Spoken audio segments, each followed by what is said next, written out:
Donald ট্রাম্পের tweet, Sheikh Hasina বাংলাদেশের প্রধানমন্ত্রী হিসেবে শীঘ্রই ফিরছেন। এই প্রসঙ্গটি নিয়ে কথা বলবো। মার্কিন যুক্তরাষ্ট্রের প্রেসিডেন্ট ডোনাল্ড ট্রাম্পের একটি এক্স আইডি বিগত বেশ কিছুদিন যাবৎ তিনি প্রেসিডেন্ট নির্বাচিত হবার বেশ আগে থেকে 2023 সাল থেকে ডোনাল্ড ট্রাম্পের এক নামে একটা টুইট এক্স হ্যান্ডেল আমরা লক্ষ্য করছি, যেটি 2023 সালে ক্রিয়েট করা। ডোনাল্ড ট্রাম্পের অরিজিন যেটাতে অনেক বেশি ফলোয়ার, সেই আইডিটা সেটি অরিজিন ধরে নিতে পারি, সেটি 2009 সালে ক্রিয়েট করা। আমরা আপনাদেরকে স্ক্রিনে দেখাবো যে কোনটা আদি আর কোনটা নব্য। এই যে নব্য 2023 সালে যে আইডিটা ক্রিয়েট করা এক্স আইডি, সেটি থেকে মাঝে মাঝেই বাংলাদেশ প্রসঙ্গে এক একটা বিধ্বংসী পোস্ট দেওয়া হয়, এবং পোস্টগুলো যদি আপনি দেখেন খেয়াল করবেন যে এগুলো কিছুটা ছেলেমি পোস্ট, বাচ্চামি পোস্ট। এবং সবচেয়ে মজার বিষয়, এই যে নতুন ক্রিয়েট করা 23 সালে যে এক্স হ্যান্ডেলটা ক্রিয়েট করা, এটিও কিন্তু ভেরিফাইড। চিন্তা করেছেন, মার্কিন যুক্তরাষ্ট্রের প্রেসিডেন্টের নামে একটা এক্স হ্যান্ডেল ভেরিফাইড, আর তার আদি এক্স হ্যান্ডেলটা তো ভেরিফাইড খুব স্বাভাবিকভাবে, সেটা তো অনেক বেশি ফলোয়ার। এই যে নব্য ক্রিয়েট করা, এইটা থেকেই মাঝে মাঝে সব বিধ্বংসী পোস্ট দেওয়া হয় বাংলাদেশ নিয়ে। আমি যেটি শুরুতেই বলছিলাম, ডোনাল্ড ট্রাম্পের সারা পৃথিবীর প্রায় 200টা দেশ নিয়ে মাথা ঘামাতে হয়, কিংবা তার সোশ্যাল মিডিয়া হ্যান্ডেল করবার মতো যে জনবল, তাদের কিন্তু মাথা ঘামাতে হয় ডোনাল্ড ট্রাম্পের প্রতিনিয়ত তৎপরতা নিয়ে। বাংলাদেশ নিয়ে মাথা ঘামানো, একবার চিন্তা করেছেন বিষয়খানা কত বড়? এবং আমি বললাম যে বাচ্চামি পোস্ট, ছেলেমি পোস্ট দেওয়া হয়। এই যে অতি সম্প্রতি, আমি এটি নিয়ে আসলে কথা বলবার প্রয়োজন মনে করিনি কখনো। আমি প্রতিনিয়ত ওই আইডিটাও ফলো করি, এবং আদি যে আইডিটা সেটিও ফলো করি। মাঝে মাঝে এই ধরনের পোস্ট আমার চোখে পড়ে, কিন্তু আমি স্কিপ করে গেছি, এইগুলো নিয়ে আলোচনা কখনো করিনি, কারণ পৃথিবীর কোনো মিডিয়া আলোচনা করেনি, আমিও আলোচনা করবার প্রয়োজন বোধ করছি না বা করিনি কখনো। কিন্তু মাঝে মাঝে মনে হয় যে না, একটু জনমনে বিভ্রান্তিটা দূর করবার জন্য আলোচনা করা দরকার। আমি বলছি না যে ডোনাল্ড ট্রাম্পের এটাই এক্স হ্যান্ডেল নয়, কিংবা ডোনাল্ড ট্রাম্পের এক্স হ্যান্ডেল কিংবা এটি ফেক হ্যান্ডেল, এটি আপনারাই নির্বাচন করবেন। কারণ শেখ হাসিনা প্রধানমন্ত্রী হিসেবে বাংলাদেশে ফিরবে। একটা মার্কিন যুক্তরাষ্ট্রের প্রেসিডেন্টের এক্স হ্যান্ডেল থেকে কি আপনার বিবেচনায় কি বলে যে এইভাবে কি পোস্ট দেওয়া সম্ভব? পোস্ট দেওয়া যায়?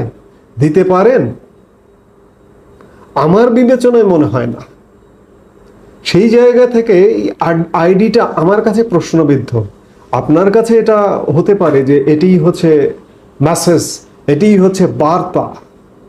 এই যে অতি সম্প্রতি সর্বশেষ 13 মার্চ অর্থাৎ গত পরশু 12টা 14 সময়ে, বেলা 12টা 14-তে সাথে সাথে আমার চোখে পড়েছে। আমি এটা নিয়ে কথা বলিনি, উচ্চবাচ্য করিনি। সেখানে এই পোস্টে লেখা হয়েছে, Sheikh Hasina is coming back as Bangladesh PM soon. Sheikh Hasina শীঘ্রই বাংলাদেশের প্রধানমন্ত্রী হিসেবে ফিরছেন। বাহ, চমৎকার ব্যাপার। এর আগে বিভিন্ন সময় তার এই হ্যান্ডেলটা থেকেই লেখা হয়েছে, he is Mohammad Yunus, new dictator of Bangladesh ইত্যাদি বিস্তারিত বিভিন্ন কিছু লিখেছে। মোহাম্মদ ইউনুসকে সরাসরি ডিক্টেটর হিসেবে বলছেন এই হ্যান্ডেলটা থেকেই। এর আগে আরো একটি 9 ফেব্রুয়ারি 2025 আর একটা পোস্ট দেখছি, জর্জ সরোস রিসিভড বিশাল একটা অ্যামাউন্ট ফ্রম ইউএসএআইডি। ইউএসএআইডি থেকে একটা বড় ধরনের অ্যামাউন্ট জর্জ সরোস নিয়েছেন, এরকম একটি পোস্ট সংবলিত এক্স হ্যান্ডেলে পোস্ট করা হয়েছে। অর্থাৎ এই ধরনের বিধ্বংসী সব পোস্ট, এই বিধ্বংসী পোস্ট ওয়ালা এক্স হ্যান্ডেলটা কি আসলে ডোনাল্ড ট্রাম্পের, আবার ভেরিফাইড, এটি কিন্তু মাথায় রাখবার বিষয়। আবার এই যে এক্স হ্যান্ডেলের মালিক কে? Elon Musk. ইলন মাস্ক কি? ইলন মাস্ক ডোনাল্ড ট্রাম্প প্রশাসনের একজন নেতা, সেই নেতার প্রতিষ্ঠান। যদিও বা ইলন মাস্ক এগুলো খেয়ালও করেন না, এগুলো স্বয়ংক্রিয়। এই যে ফেসবুক বলেন, এক্স বলেন, অন্যান্য যত সব কিছু আছে, এগুলো স্বয়ংক্রিয় ব্যবস্থাপনায় চলে। কোনটা কার আইডি, কোনটা কার কি, এগুলো মালিক হলেই যে জানবেন এমন তা নয়। তো কাজেই এই যে বিভ্রান্তিমূলক পোস্ট, এগুলো কতটা বিশ্বাসযোগ্য বা কতটা বিশ্বাস করবার মতো বিষয় আছে, সেটা আপনারাই বিবেচনা করবেন। এখন আসি যে ডোনাল্ড ট্রাম্পের একটা অরিজিনাল বলতে আমি আদি 2009 সালে সেটার ক্রিয়েট করা সেই আইডিটা আপনাদের একটু স্ক্রিনে দেখাই। এই যে আইডিটা দেখছেন এক্স আইডি, এটি হচ্ছে ডোনাল্ড ট্রাম্পের আদি এক্স হ্যান্ডেল, যেটা একসময় টুইটার ছিল, সেটি এখন এক্স। এটি হচ্ছে আদি এক্স হ্যান্ডেল, এবং এটি থেকেই বিশ্বাসযোগ্য সব বার্তাগুলো আসে। যেমন মার্কিন প্রেসিডেন্ট নির্বাচনের মাত্র কয়েকদিন আগে দিওয়ালি উপলক্ষে হিন্দু সম্প্রদায়েরকে শুভেচ্ছা জানানো এবং হিন্দু নির্যাতনের ব্যাপারে, বাংলাদেশে সংখ্যালঘু নির্যাতনের ব্যাপারে যে পোস্টটা দেওয়া হয়েছিল, সেই পোস্টটা আমি খেয়াল করেছি এই মুহূর্তে সেই পোস্টটা অনেক নিচে চলে গেছে। এই মুহূর্তে খুঁজে পেতে কষ্ট হবে সেই জায়গায়, কারণ এর মধ্যে নভেম্বর থেকে আজকে মার্চ শত শত হাজার হাজার পোস্ট হয়ে গেছে।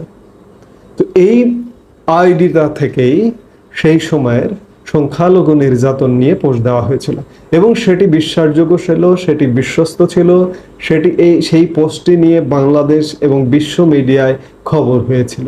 কিন্তু এই যে নব্য ক্রিয়েট করা যে আইডিটা থেকে পোস্ট দেওয়া হয়, সেটি কিন্তু খবর হয় না। তো সেই জায়গায় আমি বলতে চাইছি যে ডোনাল্ড ট্রাম্প টুইট করেছেন শেখ হাসিনা শীঘ্রই বাংলাদেশে ফিরছেন। এটি যদি কেউ ধরে নেন, সেটি ধরে নিতে পারেন, সেটা আপনার ব্যাপারে, কিন্তু আমি ধরে নিতে পারছি না। এটিকে আমি ফেক আইডি, বা এটি এমনও হতে পারে তার সোশ্যাল মিডিয়া উইংয়েরই কেউ এটি চালাচ্ছেন। তার যাবতীয় নথিপত্র, কাগজপত্র যা কিছু ভেরিফাই করার জন্য সাবমিট করতে হয়, সাবমিট করে ভেরিফাই করে নিয়ে চালাচ্ছেন, এমন হতে পারে। বাংলাদেশকে থ্রেটে রাখবার জন্য তেমনটা হতে পারে, ইত্যাদি নানান কিছু হতে পারে। অর্থাৎ এই আইডিটা একটা ছেলেমি আইডি এবং বাচ্চামি আইডি। এই আইডিটাকে অন্তত আমি বিশ্বাস করি না। আপনি যদি বিশ্বাস করেন, বিশ্বাস করতে পারেন। এই মুহূর্তে এ পর্যন্তই।